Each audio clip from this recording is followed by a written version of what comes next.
السلام علیکم ورحمۃ اللہ۔ آج ہم آپ کے سامنے بیان کریں گے ایک ایسے جانور کے بارے میں جو جانور حلال ہے لیکن وہ گندگی کھانے کی وجہ سے وہ مکروہ ہو جاتا ہے۔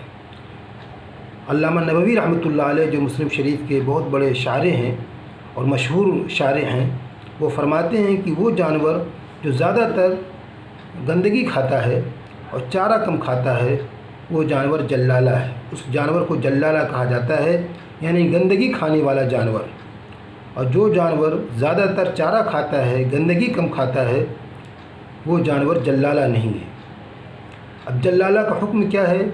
یعنی وہ جانور جو زیادہ تر گندگی کھائے، اپنی ہی گندگی کو کھائے یا کوئی بھی گندی چیز کو کھائے، نجاست کو کھائے، وہ جانور جلالہ ہے۔ اس کا حکم کیا ہے؟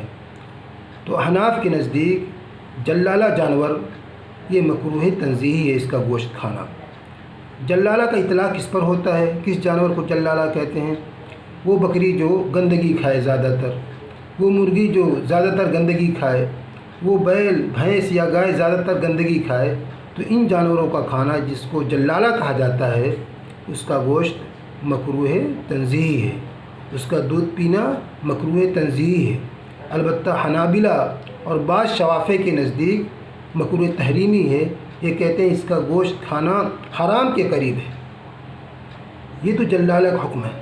اگر ہم یہ چاہتے ہیں کہ وہ جانور جو زیادہ تر گندگی کھائے، چارہ کم کھائے، وہ جانور جلالہ ہو گیا، اس کا جلالہ پن کیسے ختم ہو، کیسے ہم اس کے اوپر جو جلالہ کا لیبل لگا ہوا ہے کیسے دور کریں؟ تو اس کا طریقہ ہمارے فقہا یہ فرماتے ہیں کہ اگر وہ مرغی ہے تو مرغی کو 3 دن کے لیے قید کر دیا جائے، کسی دربے میں بند کر دیا جائے، اس طرح قید کیا جائے کہ اس کی چونچ اس کے پاؤں تک نہ پہنچے۔ ظاہر ہے کہ اگر اس کی چونچ اس کے پیر تک پہنچ جائے گی تو صورت میں وہ گندگی وہ مرغی کھائے گی۔ کھلی ہوئی مرغی عام طور سے گندگی کھاتی ہے، تو ایسی مرغیوں کو جو کھلی ہوئی ہوتی ہے اور گندگی کھاتی ہے تو 3 دن تک بند کرنے کے بعد اس کو ذبح کرنا چاہیے۔ بکری ہے، اس کے جلالہ پن کو ہم ختم کرنا چاہتے ہیں تو بکری کے بارے میں فقہا یہ فرماتے ہیں اس کو 4 دن کے لیے قید کر دیا جائے، پھر اس کے بعد اس کو ذبح کیا جائے۔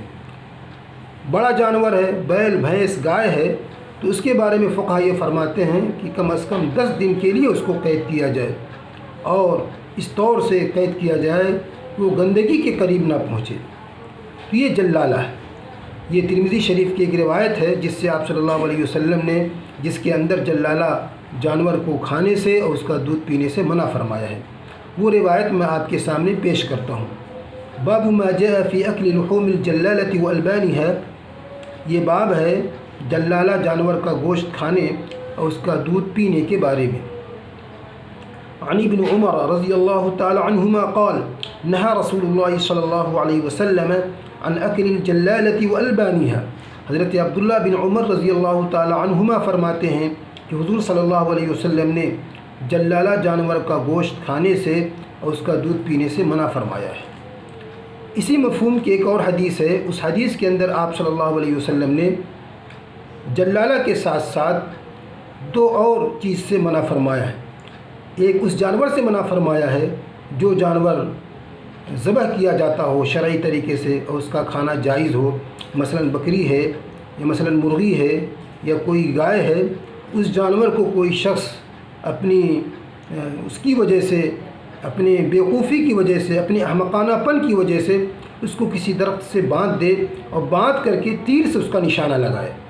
نشانہ لگانے کے بعد وہ جانور زخمی ہو جائے۔